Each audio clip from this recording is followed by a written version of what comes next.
Ano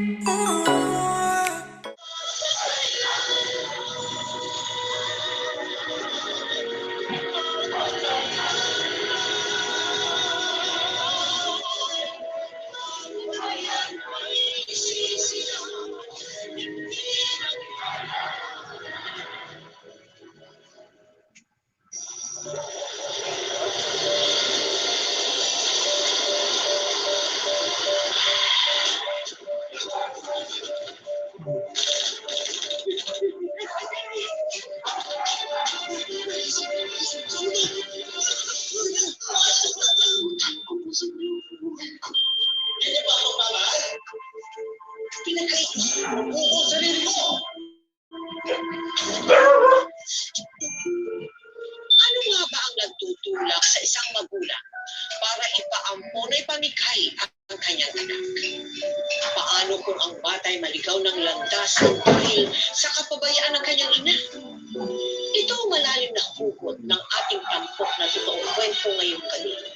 Isang batang tumakas sa bahay ampunan at habang buhay na naghanap ng pagkalinga ng isang magulang. Ating tunghayan kung ano ang kanyang kinahinatnan.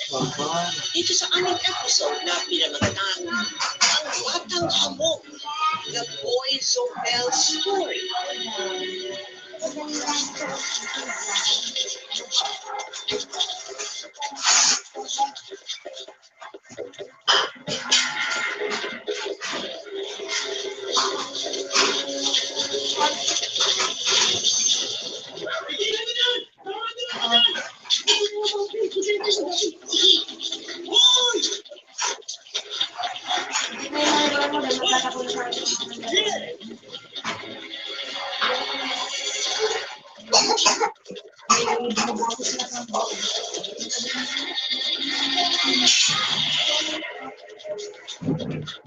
Live stream. Live stream sa aming YouTube channel.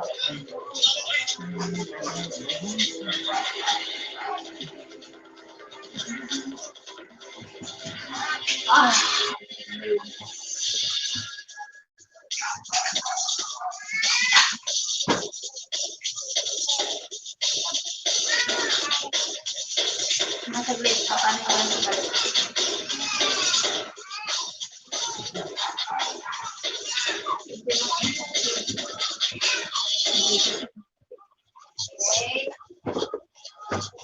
Nakita kita. Pagaling mo. Bakit ka nang bubong?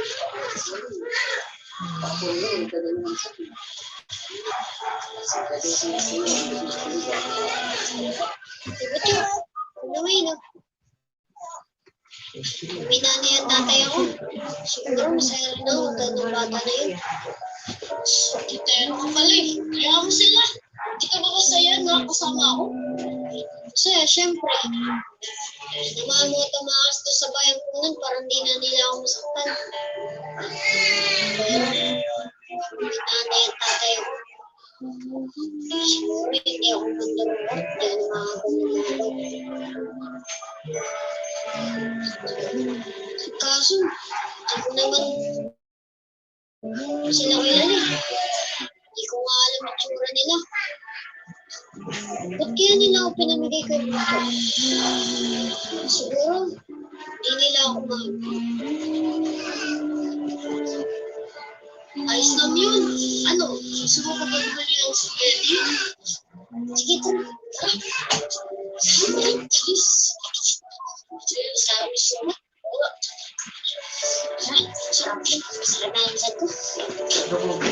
Uy, ilang taon ka nung pinaampon ka ng mga magulang mo? 5 years old po ako. Anong naalala mo? Binigay ako sa sa dalawang lalaki, Sino nagbigay sa'yo sa dalawang lalaki? yung magulang ko po. Ano naman ang naaalala mo doon sa loob ng bahay kampunan? Una po, masaya. Masaya po. Masaya. Opo. Naging masaya ka doon. Opo. Kasi nagkaroon po kami ng ano din, parang mga activities. May naging kaibigan lang po ako na pangalan po ay Butchok. Lumayas kayo ni Butcho. Saan kayo punta? Kaya po na po. Nagnanakaw po kami ng pagkain para mabuhay po. Namamalimos sa kalsada, natutulog sa kalsada. Ano nangyari doon? Ano nangyari kay Butcho? Ito mag-aaral dyan ha.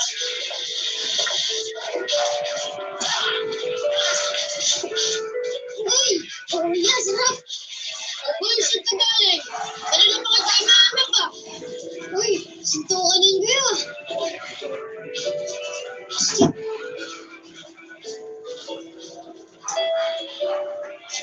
Oh! Buwanan! Ano to? Ano to kaya? Ano yan? Plano yan? Ewan ko sino yan? Kaya naman nagbibigay sa akin ng pagkain eh. O ano nga to?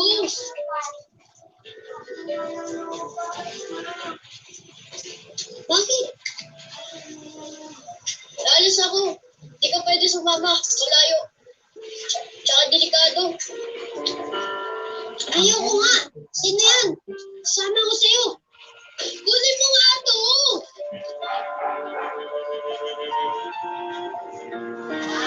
Oo. Oo. Ha? Oo.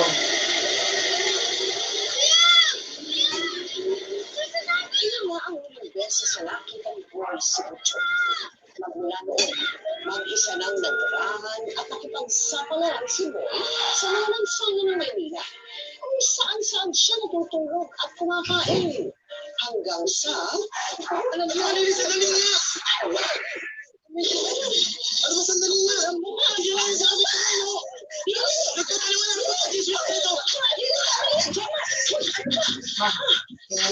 Yan, sabi ko Bakit ko lang ba doon? Lahat sila yan. Nabubutaan ko rin si Jomar. Sabi mo na kinsan ko, Ate Sean, may nakita daw siya ng bababae si Jomar. Wala ka ebidensya. Hindi nakakaya naman yung maniniwala ka lang sa pinsan mo. At saka mali yung sinasaktan mo yung asawa mo. Kilala ko naman to si Jomar eh. Matinong tao to. Oh, tapos usapan yung problema nyo, hindi ba? Asan yung anak ko na yun? Sa'yo sinilano. Oh, kung siguradong maapekto na pag-aaral nila pag nag-iwalay kayo. Yun ba gusto nyo? Ano, maisipan nyo na ba yun? Sorry ka na. Ate Sean, wala naman po ako sa lahat. Sorry ka na. Sorry mo. Pasok kayo sa loob. Mahal mo naman siya, di ba? Mahal mo pa naman si Jomar, di ba?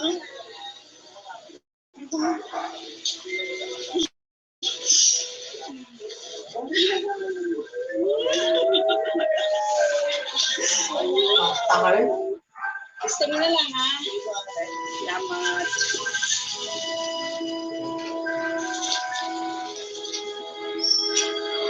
Hoy!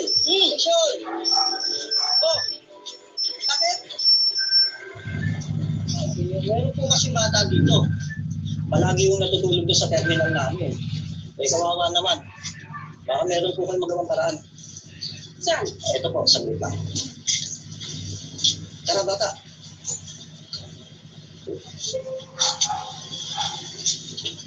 Ito.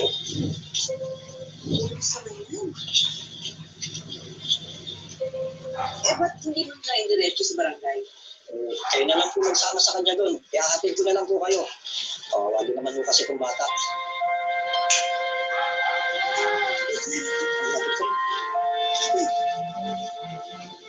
Sige na, lapit ka na. Di ba sabi mo, nagugutom ka. Ayan, si Alice yun. Matutulungan ka niya para makakain ka.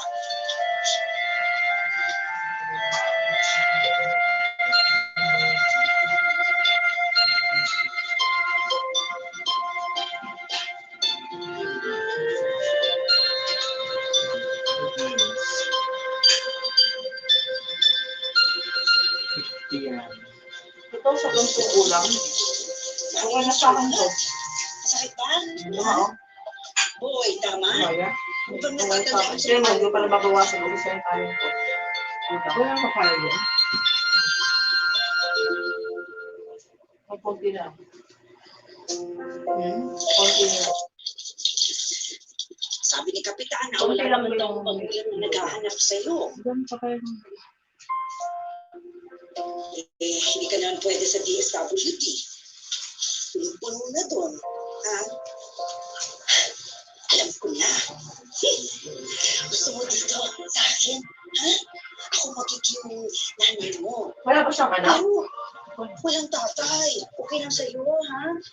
Kasi tatay ng asawa ko. Bukas kasi mo. Ano? Kawawa ka naman kasi kung babalik ka pa sa kalsada, di ba? O, pikita mo na. Pikita mo na.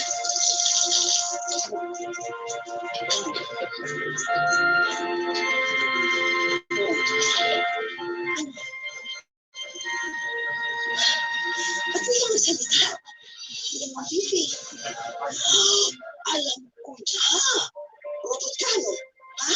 Tapos kulang na ang baterya mo kaya hindi ka nakakapagsalita. Ano ka? Robot ka ba? Naku! Robot ka nga! Andito yung pindutan, no? Pipindutin ko lang, ha? Para makapagsalita ka na, ha? Robot ka pala!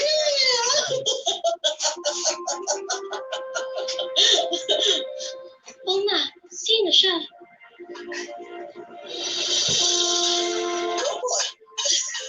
Kinupkup ni Sean si Boy dahil sa awa niya dito. Inayos niya ang birth certificate ni Boy at ginamit nito ang pangalang Boy Zober na siyang pangalan na natatandaan ni Boy. Sa kabila ng pagtutol ni Angelica, itinuring ni Sean na para ding tunay na anak si Boy. Hanggang sa Salamat po pala. Kasi po, pinatira niyo po ako dito sa bahay. Tsaka binigyan niyo po ako ng mga bagong damit. Tapos sinilagaan. Binibigyan na ng pagkain. Para na rin po akong may nanay. Kaya na nga ako, di ba? May nanay mo. Diba? Kinalagaan kita. Ha? Papadaralin. Kaya dapat ang tawag mo sa akin, Mama Sure. Ha? Sige nga, sabihin mo. Okay po, Mama Sure. O sige. May pagkain dyan, ha? Hinahanap na ako sa barangay.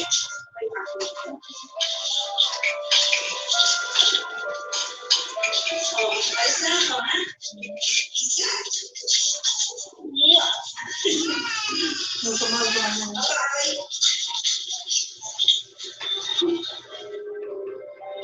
Pero, ayaw ni nanay. Kailangan niyo ito. Oy, tulungan mo ako maglinis ng bahay.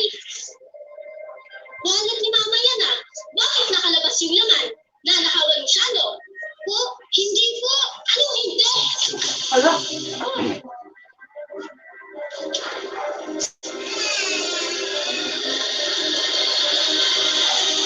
Ano po?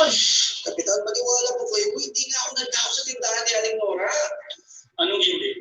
Ikaw ang tinutuloy nila po na nagnakaw sa tindahan ni Aling Nora. Kanya kasi lagi natuloy ng mga magnanakaw. Tsaka siya na naman talaga nandun sa lalo sa tindahan eh.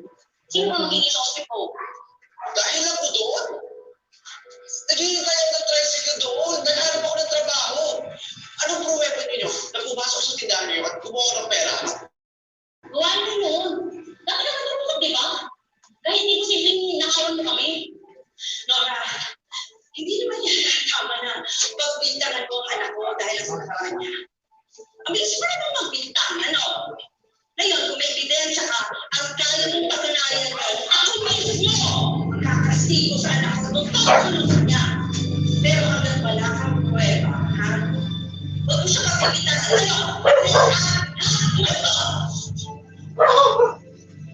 Dahil dito eh, ha? Oo, dahil nga sa lansangan ng anak ko. Pero nagbago na siya. Pinagbago na yan. Binihis ka. Binihis ko pati yung galing.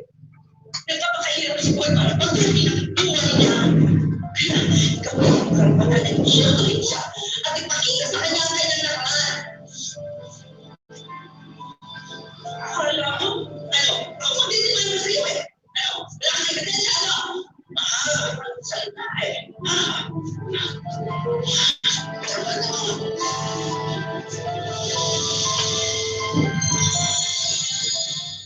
Mga ka-MPK, mag-subscribe sa hashtag MPK Livestream YouTube channel. I-click natin ang subscribe yung channel. Pagkatapos, i-click natin ang notifications bell na below. Maraming salamat mga ka-MPK!